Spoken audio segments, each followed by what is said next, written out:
আমি আজ থেকে প্রায় 5 বছর আগে আমার মাদ্রাসায় রাতের বেলায় বয়ান করে মাদ্রাসায় ঢুকলাম। রাত্র তখন 3টা বাজে। আমি মাদ্রাসায় ঢোকার পরে আমার মাদ্রাসার বিল্ডিং এর সামনে দিয়ে আমি একটু পায়চারি হাঁটাহাঁটি করি, এটা আমার অভ্যাস। দেখি ছাত্রদের কোনো সমস্যা আছে কিনা। হঠাৎ দেখি বিল্ডিং এর সামনে দিয়ে হাঁটতেছি, গুনগুন গুনগুন করে কান্নার আওয়াজ। রাত্র 3টা, আমার কলিজায় যেন আঘাত হানতেছে। আল্লাহ, ও মালিক, গভীর রাত, মানুষ ঘুমায়, পশু পাখিরা ঘুমায়, এই রাতে আবার কে কাঁদে? হাঁটতে হাঁটতে যখন মসজিদের দিকে আগাইলাম, দেখি মসজিদের কেসি গেট দিয়া সামনে থেকে কান্নার আওয়াজ আসতেছে। বারান্দায় গিয়া মোবাইলের আলো জ্বালাইয়া যখন আলো মারলাম, তাকায়া দেখি মসজিদের ভিতরে আমার মাদ্রাসার 2টা এতিম বাচ্চা, ওরা বিনয়া বিনয়া মোনাজাত দিয়া কাঁদতেছে। আমার মনটা অনেক খারাপ হয়ে গেল। আরে মালিক, একটার বয়স 10 বছর, আর একটার বয়স 7 কি 8 বছরের বাচ্চা রাতের বেলায় কাঁদতেছে তাহাজ্জুদের নামাজ পড়া। মনে চাইলো ভিতরে ঢুকে একটু আদর করি, কিন্তু চিন্তা করলাম আয় হায়, আমি ঢুকলে ওরা আর কাঁদবে না, আমলটা নষ্ট হয়ে যাবে।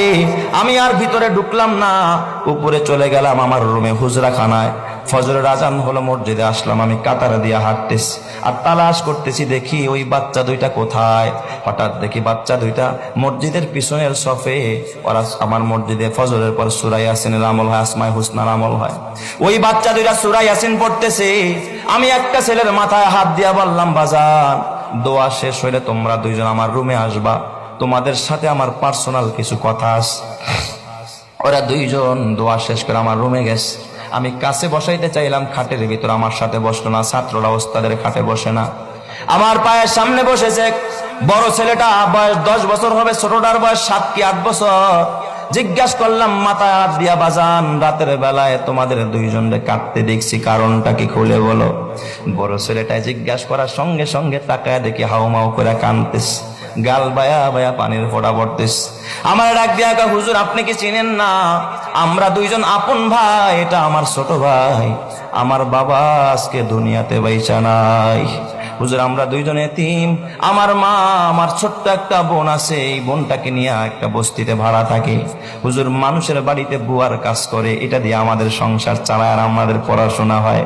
হুজুর শোনেন, আমার ভাইটার চিকুনগুনিয়া জ্বর, আজ থেকে 4-5 বছর আগে সর্বত্র চিকুনগুনিয়ার ছড়াছড়ি। হুজুর আমার ভাইটা বোর্ডিং এর খাবার, এত নরমাল খাবার আমার ভাইটা কোনোদিন 1 লোকমা, কোনোদিন আধা লোকমা, কোনোদিন একটু ডাইলের পানি চুমুক দিয়া খায়। জ্বরের মানুষ 7 বছরের বাচ্চারে মা বাবারা নুডলস রান্না করে খাওয়ায়, হরলিক্স খাওয়ায়, গরম পানিতে গোসল করায়, মা নিজে খাওয়ায়া দেয়। ওই বাচ্চা মা বাবা সারা বাচ্চা। ও হুজুর, গতকালকের ঘটনা, আমার ভাইটা 1 লোকমা খানা খায় না। বিকেল বেলা দেখি আমার ভাইটা হেলে দুলে পড়ে যায়। আমার ডাক দিয়া কয়, ভাইয়া একটা রুটি কিনে দাও, দেখি পানি দিয়া ভিজায় খাইতে পারি কিনা, বন্ডরির 4 দোকানে বেশ। ওই ছেলেটা ডাক দিয়া বলে, উস্তাদ কসম আল্লাহর, আমার কাছে একটা রুটি কেনার মতো পয়সা নাই, ওরে আমি একটা রুটিও কিনে দিতে পারি নাই। বললাম, ভাই রে, আসরের পর ঐচ্ছিক ছুটি থাকে, ওই সময় আমি বাসায় যাব, আম্মুর কাছ থেকে টাকাই না, তোরে রুটি কিনে দিব। আমি আসরের নামাজ পড়া দৌড়াদৌড়ি কইরা বাসায় গেলাম ওই বস্তির ভিতরে। যায় দেখি আমার মা ঘরে পড়া, আমার ছোট্ট বোনটা মায়ের পাশে কাঁদতেছে। ডাক দিয়া বললাম, মা কিছু টাকা দিবানি, ওর তো অসুস্থ, ওর একটা রুটি কিনে দিতে হবে। আমার মা আমার ডাক দিয়া, বাবা আজকে 4-5 দিন হয় আমি অসুস্থ, কাজে যাইতে পারি না, ঘরে খাবার নাই, বাড়িওয়ালায় ভাড়া চায়, ভাড়া না দিতে পারলে ঘর থেকে বের করে দিবে, আমি করে কেমনে টাকা দিব। হুজুর আমার মা আমার টাকা দিতে পারে নাই। আমি যখন খালি হাতে মাদ্রাসায়, আমার ভাইটা গোটা বিকাল কাঁদতে কাঁদতে বালিশ ভিজা ফেলছে।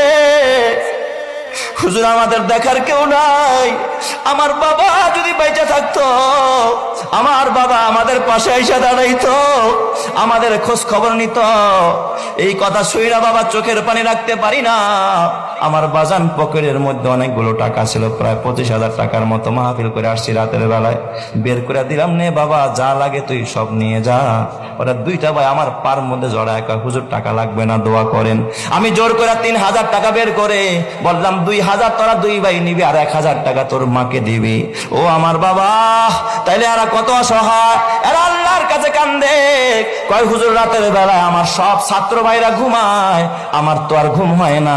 ছোট ভাই তারে বললাম, ভাই রে আমাদের দেখার কেউ নাই, যিনি এতিম বানাইছে তার কাছে যাই, চলো মসজিদে গিয়া বলি।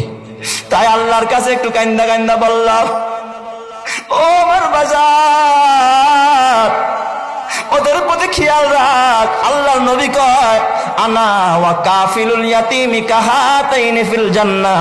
আল্লাহর নবী কয়, আমি মুহাম্মদ এতিম ছিলাম, যারা এতিমকে লালন পালন করবে, এতিমের জন্য ঘর বানাবি, খাবারের ব্যবস্থা করবি, আমি মুহাম্মদ ওয়াদা দিলাম 2 আঙ্গুল যেমন পাশাপাশি, যারা এতিমের লালন পালন করে আমি মুহাম্মদ তারে নিয়ে একই সাথে এইভাবে পাশাপাশি একই জান্নাতের ভিতরে থাকবো।